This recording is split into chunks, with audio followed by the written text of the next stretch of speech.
What's going on, everyone? LA Sports back with another video. In this video, I'm going to be doing my New York Giants post-game video. As I said in the last couple of videos, I'm going to be doing a pre-game and post-game video every week for the New York Giants. Tough game for the Giants here in this one as they fall to the Denver Broncos by a score of 27-13. In this video, I'm going to talk about, I'm just going to recap the game and, kind of slightly look ahead to next week with Washington. I'm also going to be talking about the NFC East around the league for the week, as, of course, Washington and Dallas both lost, and the Philadelphia Eagles came out with the Week 1 win, so they are on top of the division right now. So I'm going to get into all that stuff in this video. But before I start, guys, please leave a like on the video. Subscribe to the channel if you guys are new. Let's get right into the video. All right, guys, the first unit I want to talk about is the offensive line. And, this unit was, the one that New York Giants fans were most concerned about throughout the offseason, throughout preseason, throughout last season. And this unit was very good today. Overall, I think they're terrific. Especially when Ben Bredesen came into the left guard spot. After that, transition, the New York Giants were very, very good. They gave up 2 sacks, both times to Von Miller. The guy's Von Miller. One was in garbage time. Everyone was deflated. Didn't really mean much.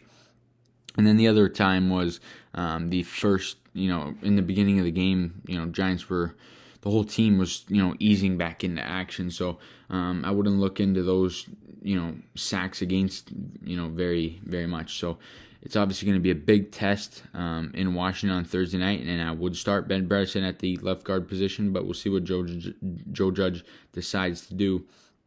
But I thought that was the best unit and the best thing to take out of this tough Week 1 loss. Another good, very good, part of the New York Giants was the receiving core. I thought Shepard, Slayton, Golladay, they were good when they were called upon. Kadarius Toney, was used twice in the first quarter, then never again. He had a catch for 4 yards and then a catch for a loss of 6. So I thought that the play calling by Jason Garrett was very, very poor. He didn't get Saquon Barkley enough touches, in my opinion, and they didn't utilize him enough. He had 10 carries for 26 yards. That's 2.6 yards per carry. His largest run was 5 yards.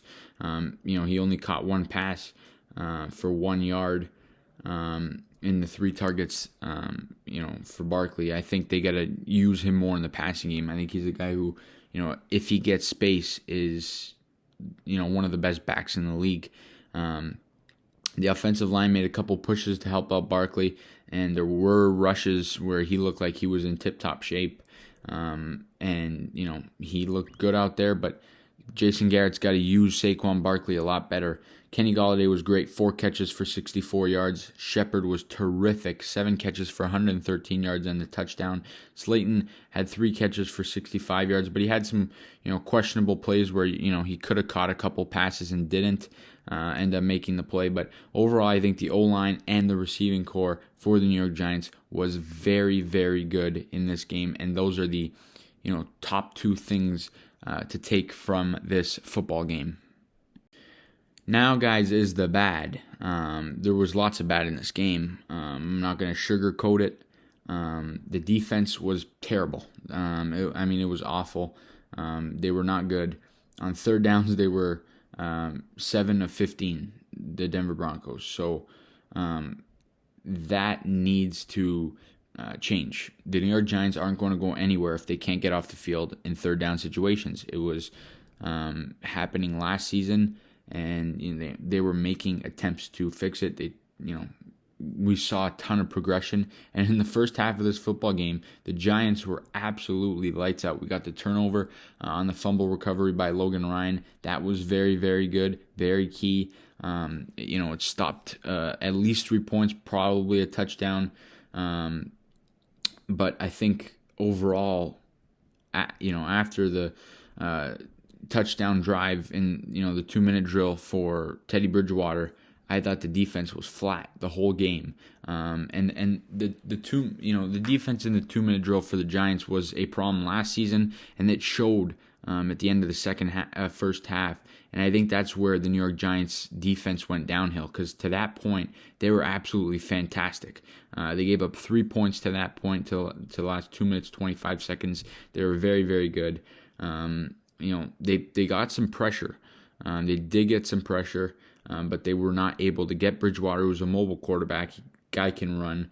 He was scrambling for his life, and he was finishing plays. He ended up, in 36 attempts, he completed 28 passes for 264 yards, and he had 2 touchdown passes, one to Tim Patrick, and then the other one to Albert. I'm not even going to try and say his name, the tight end, who had 3 catches for 16 yards. He was pretty good, although he was the one that lost the fumble. And then the New York Giants had another fumble recovery, the one with Jerry Jeudy. Unfortunate situation there where Peppers ended up coming up with the football. Jeudy, the tests came back negative on his lower leg, so that's good news for Jerry Jeudy. Azeez Ojulari and Austin Johnson did have the 2 sacks for the New York Giants. I thought that, Ojulari, he had a pretty good debut. He made a mistake, when it really didn't matter. He had the penalty on Teddy Bridgewater, but I thought, at that point of the game, the game's probably over. Whether, he commits that penalty or not, the Giants lose the game. So that was obviously tough. On the defensive side of the ball, they were missing tackles. The coverage, the secondary was, really, really poor in this game. Overall, I don't think that this is what we're going to see from this defense ever again this season.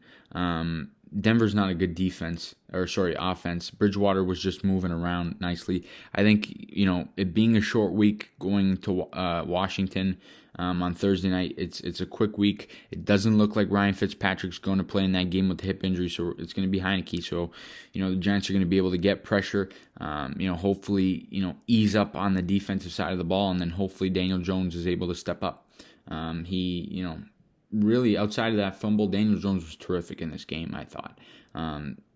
Outside of the turnover that probably ended up maybe costing us the football game, that's inexcusable. He's got to get down and slide. But other than that, Jones, in 37 pass attempts, he completed 22 passes for 267 yards and that touchdown pass to Darius Slayton of 37 yards to give the Giants a 7-3 lead. He also had, in the dying seconds of the game, the last play of the game, he had a rushing touchdown. He ended up as the New York Giants, highest rusher.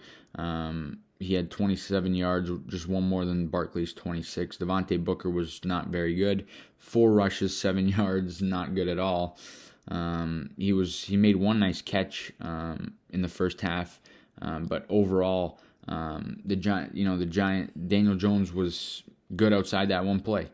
The rushing game was not good. The Giants really didn't have the football for a lot. The defense couldn't, like I said, they couldn't get off the field in third down situations. And then when they got a stop, it was in the part of the field where Vic Fangio, who was very aggressive in this game, went for it on 4th down. And essentially another 3rd down that the Giants just could not get off the field. So overall, a tough game for the Giants. I thought that there's some, minimal good things to take from this. But in the end, I think that there's lots of work to be done. I think it's very early.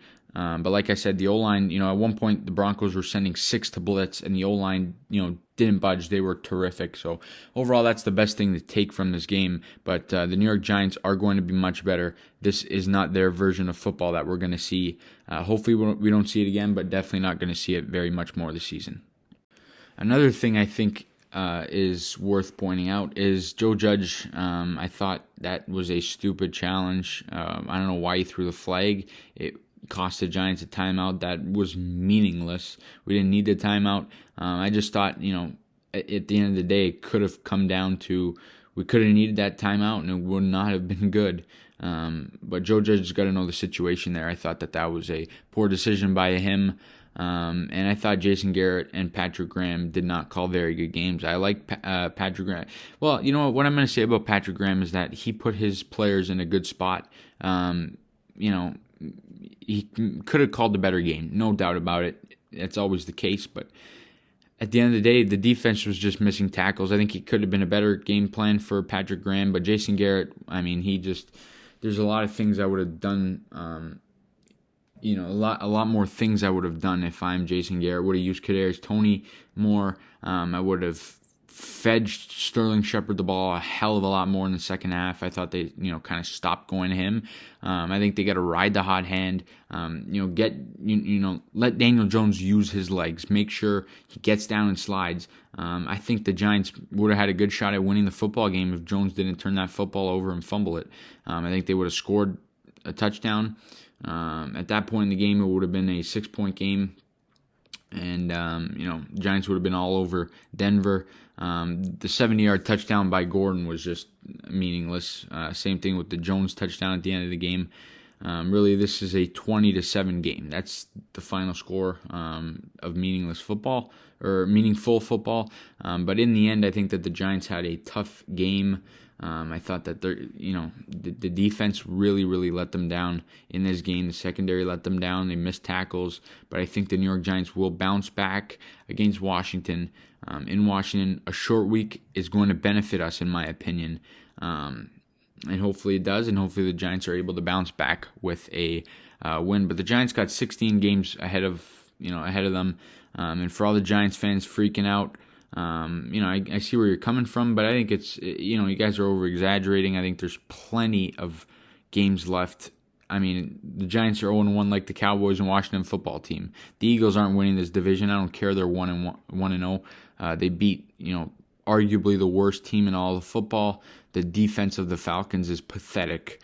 So, realistically, the Giants are not in a bad spot. They're tied with Dallas and Washington, who I think are going to, these three teams are going to be the teams that end up fighting for the division in the end. And the Eagles are, be at the bottom of the pack, worst team in the division, in my opinion. Quick look ahead to Thursday night football, first Thursday night football game of the season against the Washington football team. It was, of course, both teams coming in 0-1. We'll see how that ends up going. I think the Giants are going to have an upper hand. It doesn't look like Ryan Fitzpatrick is going to play, although he was